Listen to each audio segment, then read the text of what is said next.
The great hall of Station Concordia stretched so wide that Ji-woo could barely see the far walls.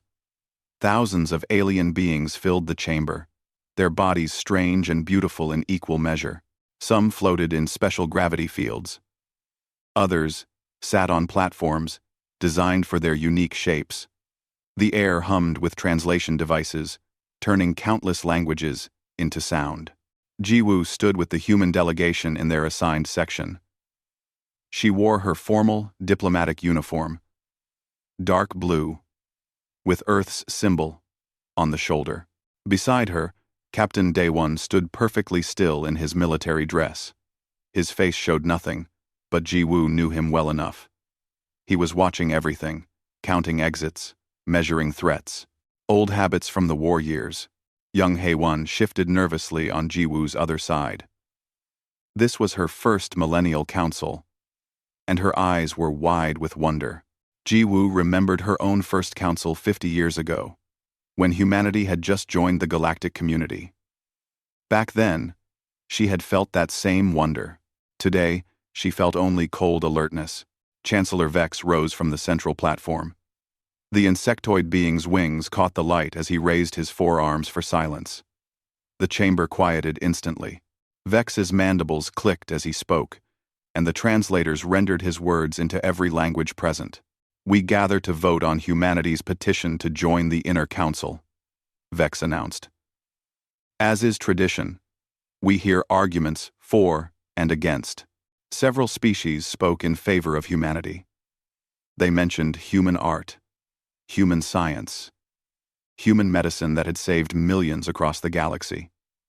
Ji-woo felt a small warmth in her chest. Perhaps this would go well after all. Then High Priest Krell rose to speak. The Theocratic Coalition held massive power in the assembly. When Krell spoke, hundreds of species listened. His species looked almost like tall, thin humans. But his eyes held no warmth that Ji-woo had ever seen. "I must speak a difficult truth," Krell began, his voice soft and sad. "Humanity is not ready for the Inner Council. Perhaps they will never be ready." Ji-woo's hands tightened on her podium, but she kept her face calm. "I have brought evidence," Krell continued. "Studies of human history, records of their wars, psychological profiles. The data is clear. Humans are genetically predisposed to violence. They cannot help themselves. In their short time in space, they have already had border conflicts with 3 species. Defensive conflicts," Daewon muttered beside Ji-woo. "We were attacked first. Their military is too large," Krell went on. "Their weapons too advanced. They spend more on war than on peace. This is not the behavior of a mature species. This is the behavior of children playing with weapons they don't understand." Ji-woo felt Hae-won tense beside her. She put a calming hand on the young woman's arm. "Therefore," Krell said, "I propose we classify humanity as protected juveniles under Section 47 of the Galactic Charter, for their own good and for the good of the galaxy." The chamber erupted in discussion. Ji-woo's translator struggled to keep up with the dozens of conversations. She heard the words clearly enough, though. Dangerous, unstable, too young, need guidance, protected juveniles. The classification meant total control. It meant alien peacekeepers on human worlds. It meant dismantling Earth's military. It meant losing voting rights for 500 years. It meant humanity would become children under galactic rule. Chancellor Vex called for order. "We will now vote." "I request to speak," Ji-woo said, her voice cutting through the noise. "The vote has been called," Vex replied, without looking at her. "Speak after, if the assembly wishes to hear you." Ji-woo stood frozen as the vote proceeded. Species after species voted yes. The display showed the count rising. 60%, 70%, 80%. Hae-won made a small sound beside her, almost a whimper. Daewon's jaw was set so tight that Ji-woo thought it might break. The final count appeared. 94% in favor. The chamber filled with satisfied sounds. Vex began outlining the peacekeeping mission. 20 fleets would be dispatched to human space immediately. All human military vessels must power down and submit to inspection. All weapons manufacturing must cease. Human colonies would receive advisors to help them govern properly. Jiwoo looked at Day One. The captain looked back at her. In his eyes, she saw the same cold anger that burned in her own chest. But she also saw the question. She nodded once. Day One stood. The movement was precise, military perfect. The sound of his boots on the floor somehow carried in the massive chamber. Heads turned. Conversations stopped. "We came in peace," Day One said. His voice needed no translator. It was clear in every language. "We leave in memory." Jiwoo stood. Then Hai One. Then every human in the delegation rose as one. They moved into formation. A precise military arrangement that spoke of discipline and training. They turned their backs on the assembly. "Ambassador Jiwoo," Vex called out. "You cannot simply leave. The vote is binding." Jiwoo stopped. She turned her head just enough to look at the Chancellor. "When you remember this day," she said quietly, "remember you chose this." The humans walked out in perfect silence. Their footsteps echoed through the great hall. Thousands of alien beings watched them go. Some looked satisfied. Others looked uncertain. A few looked worried. None of them truly understood what they had just done. Outside the chamber, Jiwoo finally allowed herself to take a shaking breath. Hai One was crying silently. Day One pulled out his communicator. "Send the message," Jiwoo told him. "Protocol torch." Day One nodded and began typing. The message would reach every human world, every human ship, every human colony. 3 simple words that would change everything. They chose war. Jiwoo looked back at the closed doors of the assembly. Through the thick walls, she could hear the sounds of celebration. They thought they had won. They thought they had tamed the dangerous humans. They would learn the truth soon enough. Humanity had spent 50 years in the galaxy, being peaceful, being kind, being patient. The assembly had mistaken that patience for weakness. They had mistaken humanity's choice for peace as an inability to make war. It was the last mistake they would ever make. Admiral Sang-min stood in the command center on Mars, watching the displays with cold eyes. 20 alien fleets had entered human space 6 hours ago. They moved slowly, confidently, like predators that knew their prey could not fight back. They were wrong. "Status report," Sungmin said quietly.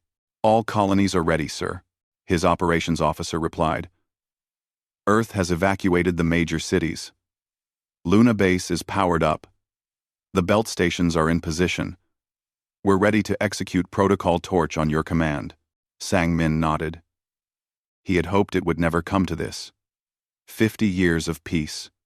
50 years of building trust. Gone in one vote. On Mars, Governor Tae-sung was handling the civilian communications. Sang-min could see him on another screen, speaking calmly to the frightened colonists. Tae-sung was good at keeping people calm. He would need that skill in the days to come. The display showed the lead alien fleet approaching Mars orbit. The ships were massive, designed to intimidate. They broadcast their message on all frequencies. "This is Enforcer Drax of the Galactic Peacekeeping Force. All human military forces will power down immediately. All weapons will be surrendered. Resistance will be met with appropriate force. You have 1 hour to comply." Sang-min allowed himself a thin smile. Appropriate force. They still thought this was a police action. Governor Tae-sung's face appeared on the main screen. He looked tired, but determined. "Admiral, they're demanding I order the colony to surrender." "Unifrode, what did you tell them?" "I told them they mistake our silence for compliance." Tae-sung paused. "The civilians are scared, Sang-min. They're asking if we can really win this." "We're not trying to win," Sang-min replied. "We're teaching them why they should have left us alone." "No, On Earth, Dr. Yuna was already broadcasting to any alien who would listen. Sang Min had her transmission on a secondary screen. The xenobiologist had tried to warn the assembly months ago. They had ignored her. "You don't understand humans," Yuna said in her message. "You think we're violent because we prepare for war. You're wrong. We prepare for war so we can choose peace. But when you force war upon us, you'll discover what real violence looks like." The message was being blocked by most alien communication networks. A few independent journalists were sharing it, but the major species dismissed it as human propaganda. Representative Sojin was still at Station Concordia, trying desperately to negotiate. Sang Min watched her plea to the assembly on another screen. "Recall your fleets," Sojin begged. "Please, you don't understand what you're starting. This isn't conquest you're attempting. This is suicide." The assembled species laughed. Actually laughed. Chancellor Vex waved her concerns away like she was an annoying child. "Your species has 300 warships," Vex said. "We have sent 20 fleets, 6,000 ships total. Your mathematics are as weak as your military." Sojin's face went pale. "You think we only have 300 ships? You think we showed you everything?" She shook her head. "Please, I'm begging you. Recall the fleets. There's still time." More laughter. Sang Min closed the transmission. Sojin had tried. That was all anyone could ask. Now, it was his turn. "Open a channel to all human forces," he ordered. "Activate all hidden assets. Every ship, every station, every platform we've built in the last 50 years. Show them what they couldn't see." Across human space, beacons lit up. In asteroid fields, behind moons, in the dark spaces between planets, human ships appeared. Not 300, thousands. Hidden in plain sight, disguised as mining operations, research stations, commercial haulers. Enforcer Drax's confident voice suddenly changed. What are those signatures? How many ships do you have?" Governor Taesung's response was broadcast across every frequency. "Enough. This is impossible," Drax sputtered. "Your economy couldn't support this many ships," our intelligence said. "Your intelligence was what we wanted you to see."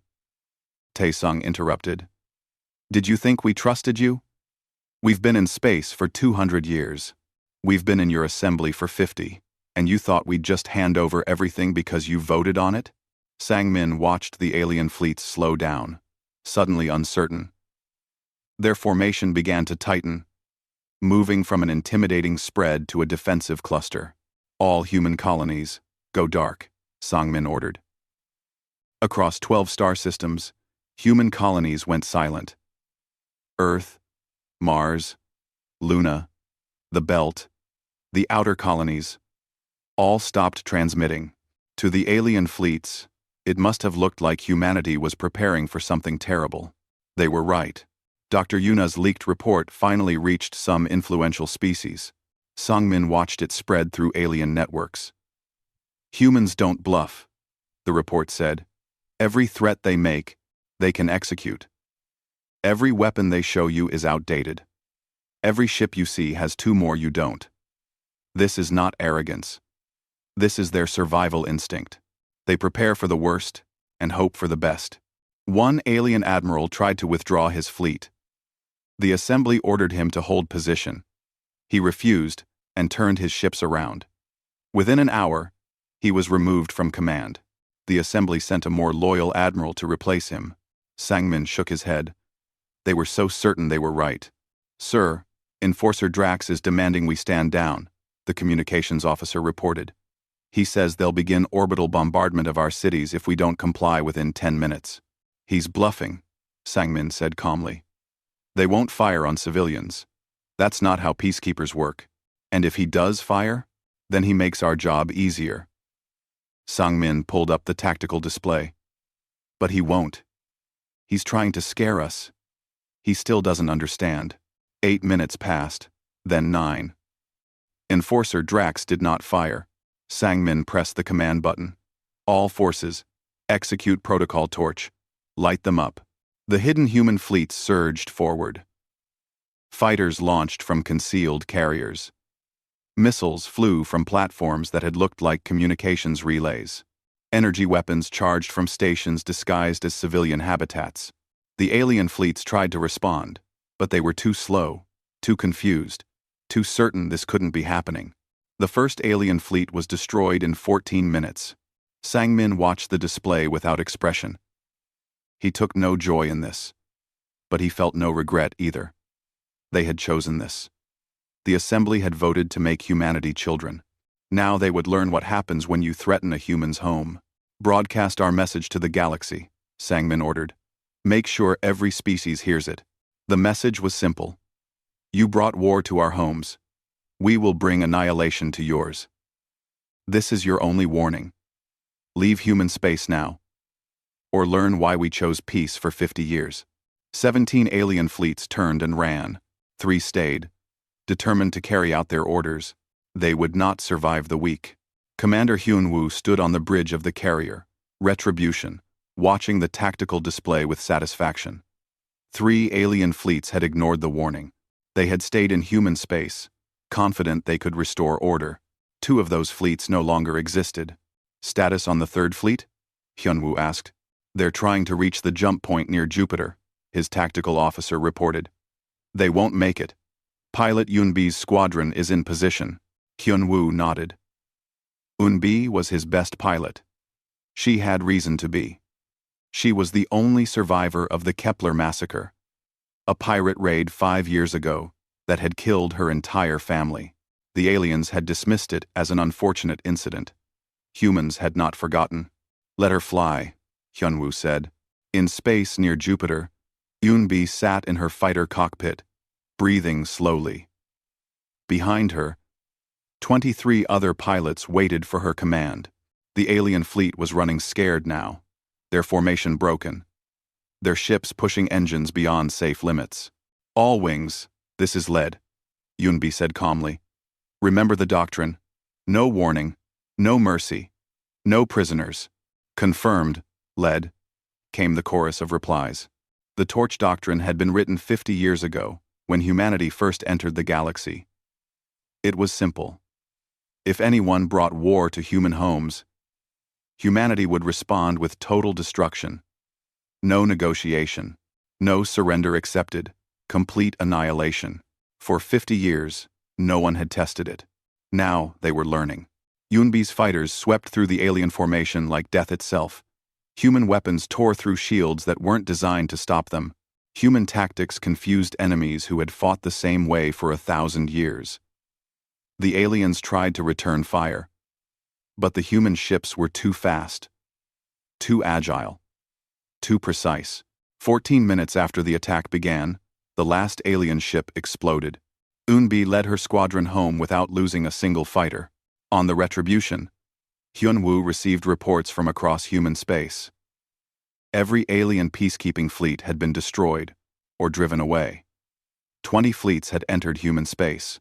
23 had been destroyed, counting the 3 who had called for reinforcements. Sir, we're receiving transmissions from the Galactic Assembly, the communications officer said. They're demanding we cease hostilities immediately. They're calling this unprovoked aggression. Hyun-woo laughed, a cold sound. Unprovoked. They voted to invade us and call our response unprovoked. He shook his head. Send them the standard reply. The reply was simple. Before every battle, human forces broadcast the assembly vote. The 94% that had voted to make humanity protected juveniles. The decision to send peacekeepers. The order to dismantle human military forces. They voted to make us children, Hyun-woo had said in his famous transmission. Children don't take prisoners. The galaxy was learning other things too. For 50 years, humanity had shared technology with the assembly. Medical devices, communications, systems, even some weapons. The aliens had thought they understood human capabilities. They had been sharing 60-year-old technology. General Krath of the Vraxian Empire learned this the hard way. He had commanded his species' military for 30 years. He knew human ships, had studied their weapons, understood their tactics. He led his fleet into human space, confident he could succeed where others had failed. His fleet lasted 18 minutes. Krath's final transmission was heard across the galaxy. They're not using the weapons we know. Everything is different, faster, stronger, more precise. A long pause. They're not angry. They're disappointed. That's so much worse. The transmission ended when Krath's flagship exploded. Back on Mars, Admiral Sang-min reviewed the tactical reports. 6 days since the assembly vote. 23 alien fleets destroyed. 0 human colonies lost. Minimal human casualties, most from accidents, not combat. Governor Tae-sung joined him in the command center. The other colonies are asking what we do now. The aliens are gone. Do we pursue? No, Sang-min said firmly. We're not conquerors. We're protectors. They came to our homes. We threw them out. That's all. The younger officers want blood, Tae-sung said quietly. They want to take the fight to alien worlds. I know. I won't allow it. Sang-min pulled up a display showing the galaxy. We could glass their worlds. We could destroy their shipyards. We could render their species extinct. But we won't. Why not? They tried to do it to us. Because then we become what they feared. Sang-min looked at his old friend. They said we were too violent. Too dangerous. If we slaughter billions, we prove them right. On Station Concordia, the Galactic Assembly met in emergency session. Species that had voted confidently 6 days ago now spoke in frightened whispers. Chancellor Vex looked haggard, his wings drooping. How did we not know? Someone asked. How did they hide so much? They showed us what we wanted to see, another replied. High Priest Krell sat silently. His evidence against humanity had been exposed as fabricated. Falsified data. Misrepresented history. He had pushed for the protected juvenile vote, knowing it would cause conflict. Some whispered he wanted to remove human competition. Others said he simply hated them. Now his own coalition was calling for his removal. Dr. Yuna's report was finally being read in full. The parts the Assembly had ignored before suddenly seemed important. Humans are the only species in the galaxy that practices restraint as a military doctrine. They could have conquered a dozen species in their first decade in space. They chose not to. They could have responded to every insult with force. They chose not to. Do not mistake this for weakness. This is strength under perfect control. One species proposed sending a larger fleet. 200 ships instead of 20. An old ambassador from an ancient species finally spoke. They called themselves the Elder Witnesses, and they rarely participated in assembly politics. When they did speak, everyone listened. You are fools, the Elder Witness said simply. You saw 20 fleets destroyed, and think more ships will help. They destroyed those fleets to teach you a lesson. If you send more, they will teach you harder. If you send everything, they will show you what annihilation truly means. But we have thousands of ships, someone protested. Across all species, we have 100,000 vessels, and they planned for that, the Elder Witness replied.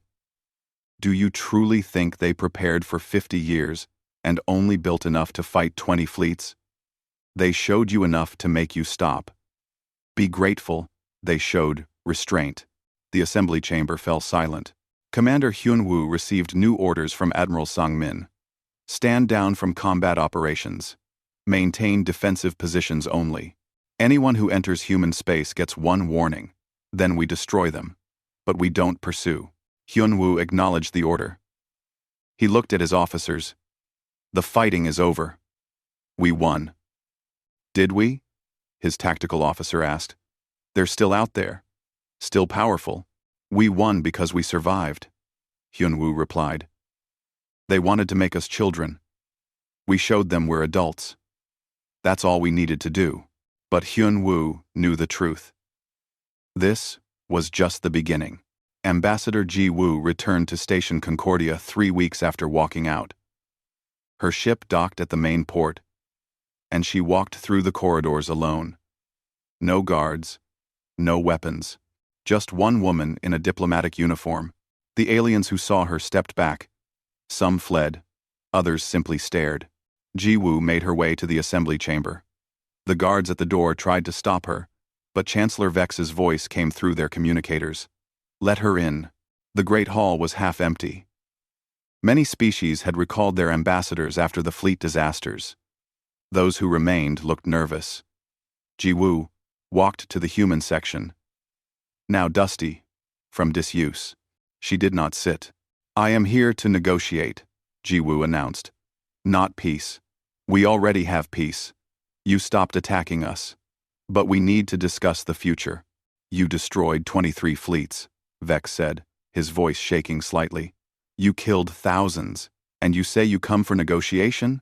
You sent those fleets to invade our homes, Ji Woo replied calmly. You voted to strip away our rights. You chose violence.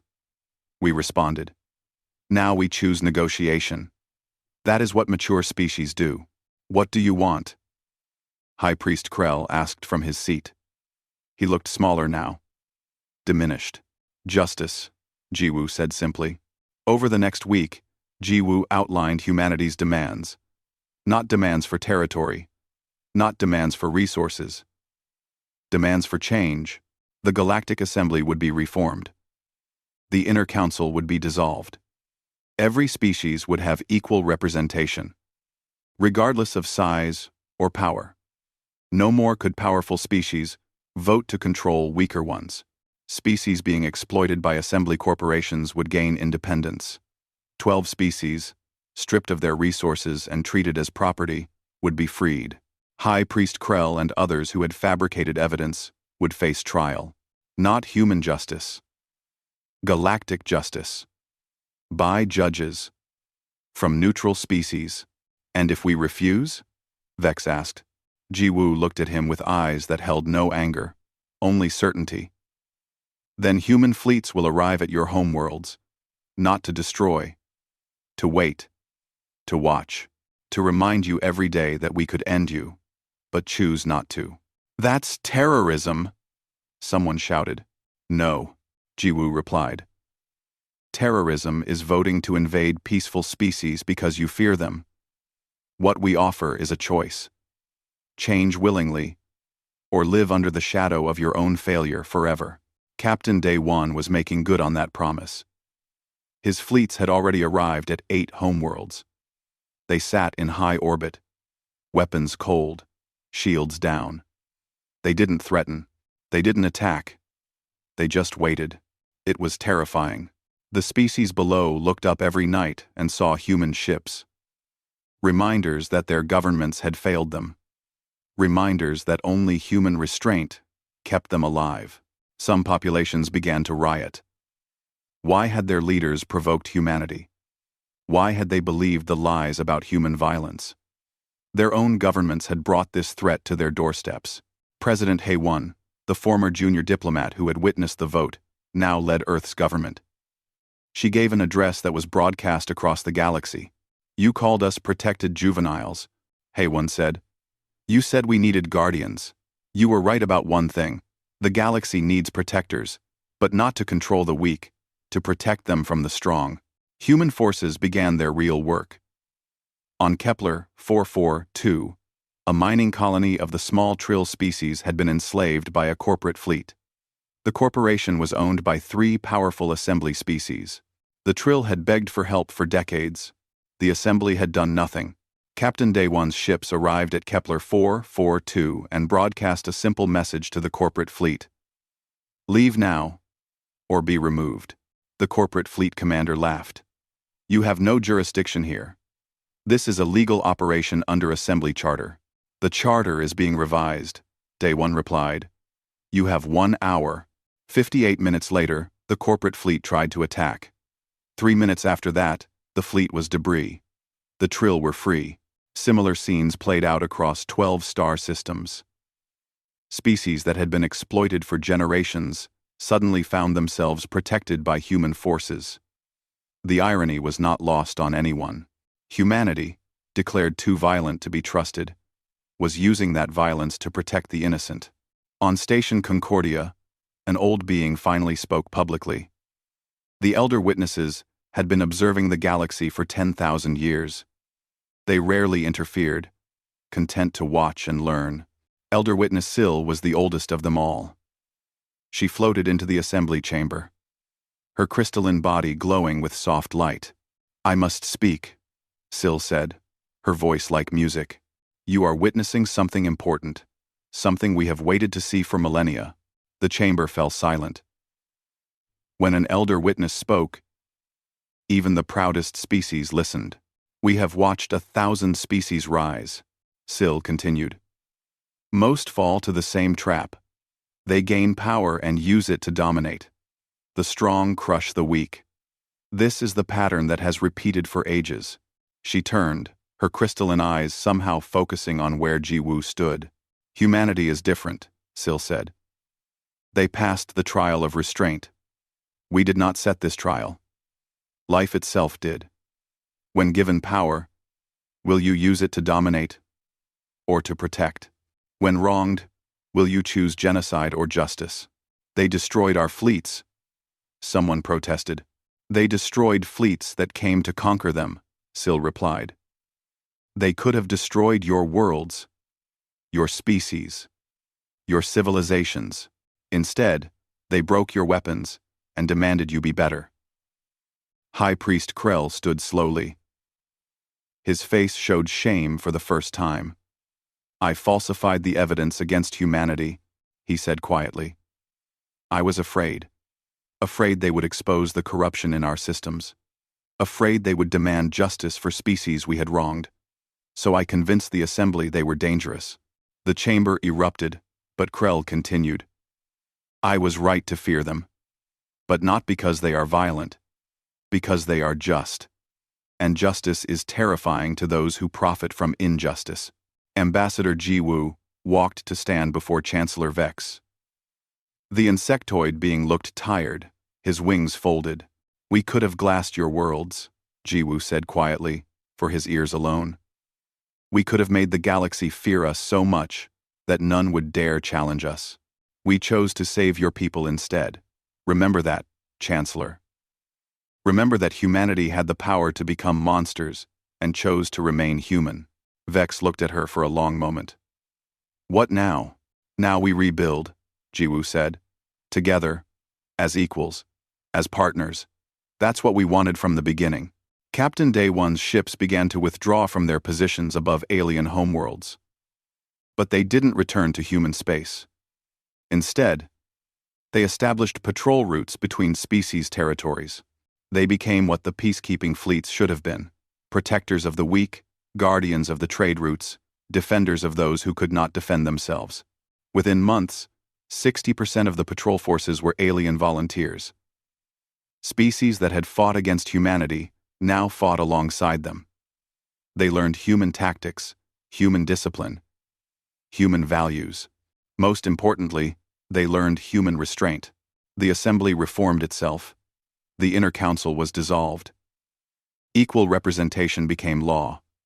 The charter was rewritten, with input from 200 species, including the smallest and weakest. Ambassador Jiwoo watched it all with satisfaction. This was what walking out had been for. Not to destroy, to teach, to show the galaxy that there was a better way. The memorial plaque was installed outside the assembly chamber. It bore the words Jiwoo had spoken on that terrible day. "When you remember this day, remember you chose this." The galaxy would never forget.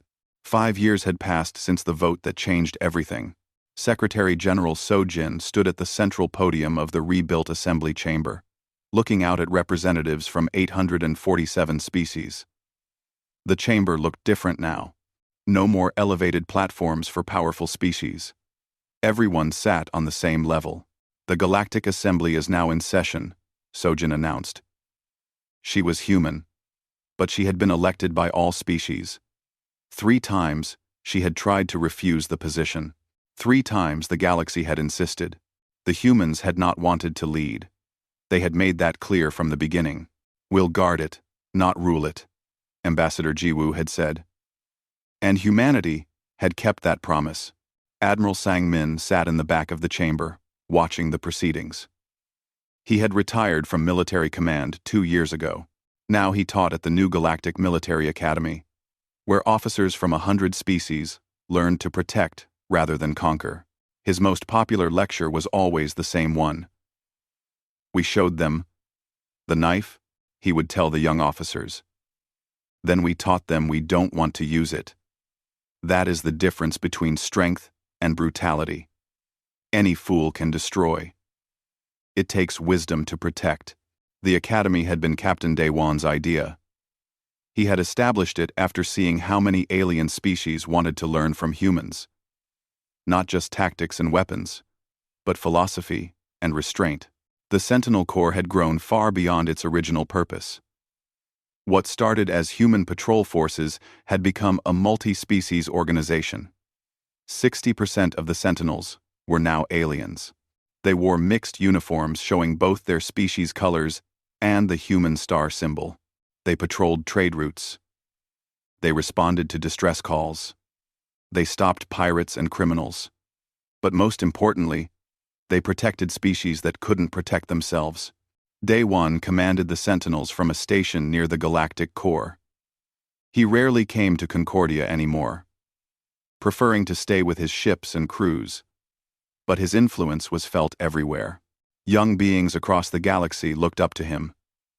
Not because he was the most violent, because he was the most disciplined. Ambassador Jiwoo had refused every leadership position offered to her. She didn't lead the assembly. She didn't command fleets. She didn't govern colonies. Instead, she became what the galaxy needed most: a mediator. When species had conflicts, they called Jiwoo. When trade agreements fell apart, Jiwoo helped rebuild them. When old hatreds threatened new wars, Jiwoo found the path to peace. She was not the most powerful human, but she might have been the most important. President Haiwan had stepped down from Earth's leadership after 1 term. She said she had done what she was meant to do. Now she worked with the freed species, helping them build their own governments and economies. The 12 species that had been enslaved were thriving now. The Trill of Kepler, 442, had become master shipbuilders. The Qin had developed medical technology that saved lives across the galaxy. The others each found their own strengths, no longer crushed under the weight of exploitation. They remembered who had freed them. In the assembly chamber, a new species was being welcomed. The Navari had only just achieved spaceflight. Their first journey had brought them to human space, where they had been greeted with open arms rather than conquest. Young diplomat Tae-min represented humanity at the welcoming ceremony. He was the new generation, born after the Great Conflict. He had never known a galaxy where humans were dismissed as children. "Welcome to the Galactic Assembly," Tae-min said warmly to the Navari ambassador. "We have one question we ask all new members. Come in peace?" The Navari ambassador, nervous and young, nodded eagerly. "Yes, always peace." "Good," Tae-min smiled. "Then you'll find friends here." But his next words carried weight. "The galaxy remembers what happens otherwise." 8, 8, 8, 8. It was not a threat. It was a reminder, a history lesson. The galaxy had learned, and it did not forget easily. Secretary General Sojin addressed the assembly on the 5-year anniversary of the vote. It had become a day of remembrance across the galaxy. Not a celebration. A reminder. 5 years ago, this assembly made a terrible choice, Sojin said. "We voted to strip humanity of their rights. We sent fleets to invade their homes. We declared them too dangerous to be free." The chamber was silent.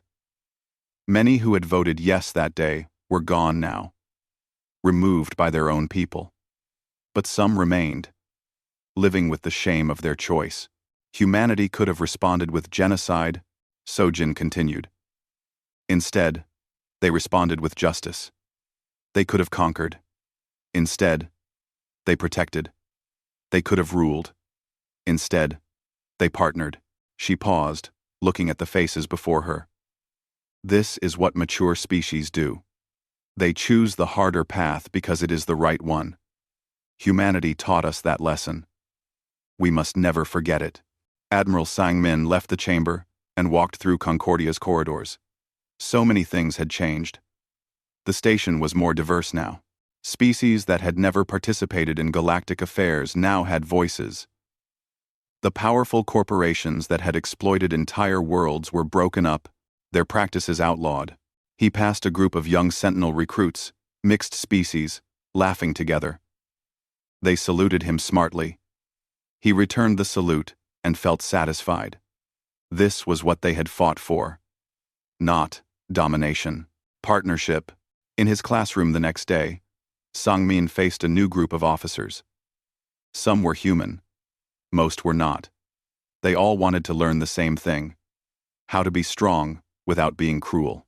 Strength is easy, Sang-min told them. Any species can build weapons. Any military can learn to destroy. True strength is choosing not to use that power. True strength is protecting those weaker than yourself. A young officer raised their hand. But sir, what if they attack us? What if they force us to fight?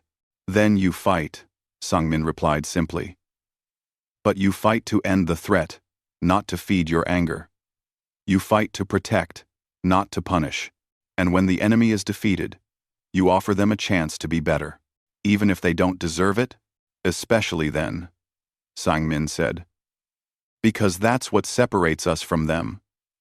Ambassador Jiwoo was on a distant station, mediating a dispute between two species. It was delicate work. Both sides were angry. Both felt wronged. In the old days, this might have led to war. Now they called her instead. She listened to both sides.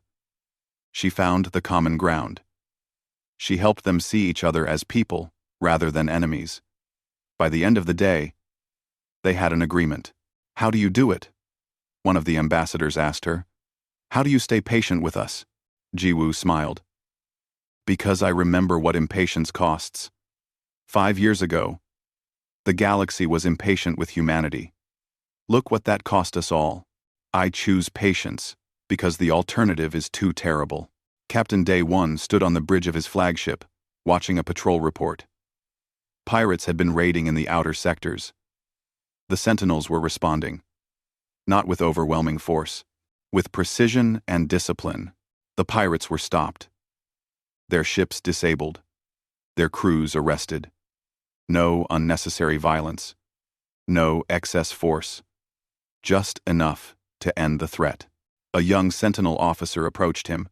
Sir, the pirates are asking why we didn't just destroy their ships. They say most militaries would have. We're not most militaries, Day 1 replied. We're Sentinels. We protect life, even the lives of those who threaten others. When possible, we reform rather than destroy. What if they can't be reformed? Then we keep them from harming others, Day 1 said. But we try reform first. Always.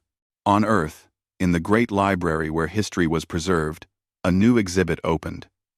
It was called The Day We Walked Out, and it told the complete story of the assembly vote and everything that followed. Children from 100 species visited the exhibit on school trips. They watched recordings of the vote. They saw the fleets being destroyed. They learned about the reforms that followed. The last room of the exhibit held the memorial plaque, a recreation of the one at Concordia. When you remember this day, remember you chose this. And beneath it, in smaller letters, a new edition, we chose justice. We chose partnership. We chose to be better.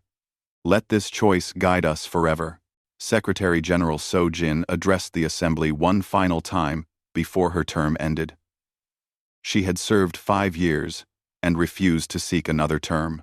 I came here as a desperate representative, trying to stop a war, she said. I watched as my pleas were ignored. I watched as humanity walked out. I thought the galaxy was ending. She smiled. Instead, it was beginning. 5 years ago, we learned that power without wisdom is destruction. We learned that strength without restraint is weakness. We learned that the most dangerous beings in the galaxy are those who choose peace when they could choose war. Humanity didn't save us by destroying our enemies, Sojin concluded. They saved us by showing us we could be better than we were. That is the greatest gift one species can give another. The assembly rose as one, applauding not just Sojin, but the idea she represented. The idea that change was possible, that justice could prevail, that the strong could protect the weak, that the galaxy could learn. Outside the chamber, Ji-woo, Sang-min, Dae-won, Hae-won, and young Tae-min gathered one last time.